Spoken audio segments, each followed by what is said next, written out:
Thank you, everybody, for coming to the Aaron Torres Podcast YouTube page. I do have one quick favor before we get to the video that you came here for, and that is very simply this. You see that little red subscribe button below this video? Go ahead, smash that subscribe button. It really does help me. It really does help this channel grow and my audience grow. So go ahead and hit that red subscribe button. And now, here is the video that you came here for. Now, I actually want to switch gears to a little bit of college hoops. Because over the weekend, the New York Times put out a very interesting article on the recruitment of Bronny James. Bronny James, of course, the son of LeBron James, 6'2" guard going into his senior year of high school this coming year. And credit Adam Zagoria. I think he and another writer co-wrote the article, but they were down at Peach Jam, and they were really kind of asking around on Bronny James, what is his future, and will he be playing college basketball again as a player going into his senior year of high school? And so I read the article, and I want to talk about it a little bit on this show, because one thing that strikes me about Bronny James is that I think you can argue that he legitimately has one of the most interesting recruitments in recent college basketball history. He's not his father. He's not a generational player. But he is a top 50 recruit, a legitimate prospect that could play at pretty much any school in America and probably start at a lot of Power 6 schools in college basketball. Yet if you actually do your homework, if you actually study up, if you actually, in my case, I'm fortunate enough to know people in college basketball, if you actually talk to people in college basketball, it's hard to gauge what's even going on in his recruitment right now. Is he going to play college basketball at all? And if he does, who realistically is even recruiting him? By now, we have a big chunk of the class of 2023 committed. Most everybody else is down to 3, 4, 5, 7 schools. Bronny James, there appears to be no credible leader, no credible information as to who he's even recruiting him, which leads, again, to the fact that this is probably the most fascinating recruitment in recent basketball history. And so let's get into the details of why, some of which you've probably thought of, many of which you might not have. First of all, for people who have seen Bronny James, and many for those more importantly who have not, let's make one thing clear, and this is absolutely no disrespect intended to a 17-year-old kid.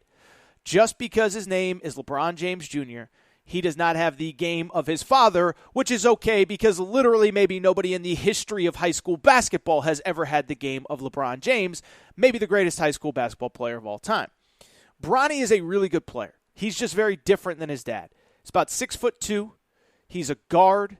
He's a lead guard. He's not super athletic. He's probably above average for an athlete, but he isn't a game-changing athlete the way that his father was, or the way that fill in the blank you can get. You know who the elite athletes in basketball are these days. Russell Westbrook, John Wall, the new era, Jalen Green, Jonathan Kuminga. He's not that level of athlete. Doesn't mean he's a bad prospect. Just means he's not that level of athlete. And he's really a player who gets by more on his smarts, his instincts. That is one thing that he definitely inherited from his father, is he has an incredible basketball intellect and incredible basketball mind. I know that Draymond Green said a few months ago that LeBron might be the smartest basketball player of all time. I'm not smart enough to speculate on that, but LeBron is a basketball savant, and his son is a very, very, very intellectual and instinctive player who understands the game very well. Still, that doesn't really understand where his recruitment is at, because right now, as I just said, it is basically impossible to know who is recruiting him, and that's what makes this so unique. No, he isn't his father. That's okay. Again, doesn't make him a bad prospect, whatever. But he's a top 50 prospect, and nobody really knows who is even recruiting him. USC and UCLA locally doesn't appear as though either of them are very actively recruiting Bronny. Duke, my understanding is John Shire was at one of his games, but it was really more to evaluate another prospect than it was to evaluate him. No buzz with Kentucky. Maybe Ohio State because of his dad's ties, but it doesn't explain why Bronny James isn't really being recruited at the highest level. Well, there's a couple reasons why. Let's get into them.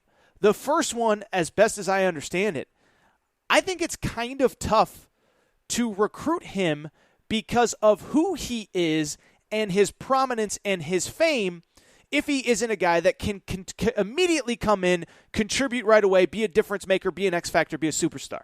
To me, in many ways, this is kind of like the old NFL corollary where you don't want the most famous guy in your locker room to be your backup quarterback. It's why once Tim Tebow, it was established that he wasn't going to be the starter with the Broncos, he never really found a home again.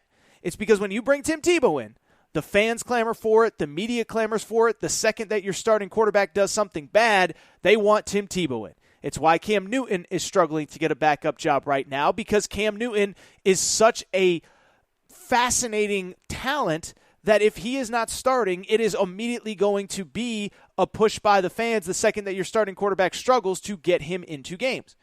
And for Bronny James, I think it's a lot of the same. This is not the typical mid to low 4-star recruit that you can bring in. You can bring him off the bench in year one. He can be your sixth man. He can be your fifth scorer. He can be a guy that in his second and third year develops into his star. He is a guy that is LeBron freaking James Jr.'s son, LeBron James' son. And so on top of the fact that LeBron obviously has no patience and has had no patience with coaches and all that stuff, this is just one of those deals where if you bring him in and he's not a superstar right away, your fans start asking tough questions. The student section starts chanting, "We want Bronny, we want Bronny." Well, what happens if he's not ready? What happens if, like most freshmen, it takes time to adjust? That's a lot to put on a coach, and I think it's a lot of stress that a coach does not necessarily want, especially, by the way, when you remember that LeBron James has often said that his goal is to end his career on the same team as his son in the NBA. Well, LeBron James is obviously going to be, 38 at the end of this year, 39 next year. He won't be 40 until Bronny James is draft eligible. And so that is under the assumption that Bronny is a one and done. If Bronny is a 2, 3, 4-year college player, which he probably is, then LeBron James might be out of the NBA by then. And so I just bring it up because it appears as though LeBron's goal is to have him into the NBA as soon as possible, which would be not this coming season, not next one, but the following one. Well, that might not be the time frame if you bring him in, and so there's pressure from your fans. There's also pressure on top of that from LeBron James himself, who clearly wants his son in the NBA early on so that he has a chance to play with him. Second reason, I think this is really interesting. I think it's just really hard for a lot of college coaches, and I've talked to a couple of them in passing. It's not like I had an in-depth conversation with anybody on this because I don't think there are a ton of people that are actively recruiting them. But I think it's tough to even know how to get in that orbit to recruit him in the first place. This is not the typical you go through the AAU coach. This is not the typical you sit down with mom and dad and you bring out a PowerPoint on how they're going to use your son. This is LeBron freaking James Jr. This is LeBron James has final say. More importantly, I think the people that will directly impact his recruitment, especially in the NIL era, are those that LeBron has surrounded himself with. His business partner, Maverick Carter. His agent, Rich Paul. Remember, this is 2022. 2023 when LeBron James Jr. graduates, Bronny James graduates. 2024 by the time he gets to college. He could be making millions of dollars as a college basketball player. And so because of it, the team, and when I say team, I don't mean the college team, but the team around Bronny James, his agent, his business manager, Maverick Carter, Rich Paul, is going to be very particular about where he goes and how to capitalize on his NIL opportunities. So first, you got to get into that orbit where where Rich Paul is willing to have a meeting with you, because remember, he represents LeBron, Ben Simmons, a million John Wall, a million different NBA players. But then, two, you got to make a compelling case to them as to how you're going to use LeBron James Jr., Bronny James, how you're going to take advantage of his skill set, which, of course, will lead to NIL opportunities. And so I think a lot of schools are scared off by that. I mean, how do you even get a meeting with Rich Paul to discuss this? And then how do you say something that's satisfactory to him? So that's something else to consider. Beyond that, I think the other factor that I don't think a lot of people are talking about, LeBron James Sr., LeBron James has a 20-plus year relationship with Nike. I don't think anybody that's a non-Nike school should even bother making the phone call, right? I mean, again, it goes back to what we've talked about with DJ Wagner. DJ Wagner signed a contract to be a representative and a spokesperson for NACDA, the Nike brand that is affiliated with Drake. So if DJ Wagner is going to be a representative for Nike, no Adidas schools probably need to apply show interest, and no Under Armour schools probably need to show interest either, Because at the end of the day, it's hard to imagine a kid that actually has an NIL deal with Nike, an NIL deal with Nocta, going to an Adidas or an Under Armour school. And so it's kind of the same with Bronny James. LeBron has a 20-plus year record with Nike. He is not going to send his son to a school that wears Adidas or wears Under Armour. That means Louisville probably not getting involved. That means whoever, all the Under Armour schools, Maryland, Auburn, etc., probably not getting involved. Just doesn't make sense. Doesn't make sense for LeBron to send his son to play for Bruce Pearl at Auburn, and I'm not saying Bruce Pearl is recruiting him because it doesn't appear as though he is. Doesn't make sense to send him to Maryland, to Louisville, to some of the Adidas schools. Wisconsin's an Under Armour school, not that he'd ever go to Wisconsin. Doesn't make sense to even call. LeBron's not letting your son go wear Adidas or go wear Under Armour shoes. He's a Nike guy. He's got a lifetime contract with Nike, and I think that eliminates a lot of those schools as well.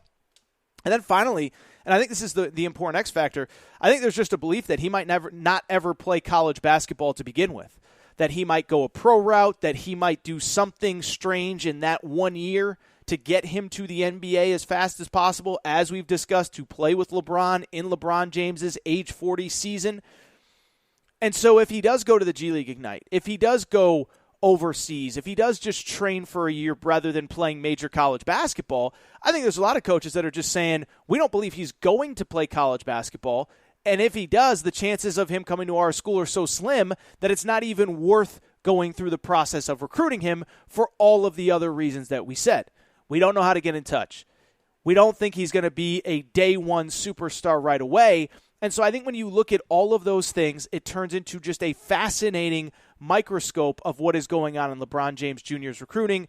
Bronny James, I would argue, the most fascinating recruitment in high school basketball that I can remember. It's just not often that unless a kid explicitly says, I am not playing college basketball, it's not often that you see not only, again, no schools really actively recruiting him, but none even really showing interest. Now, I will say this.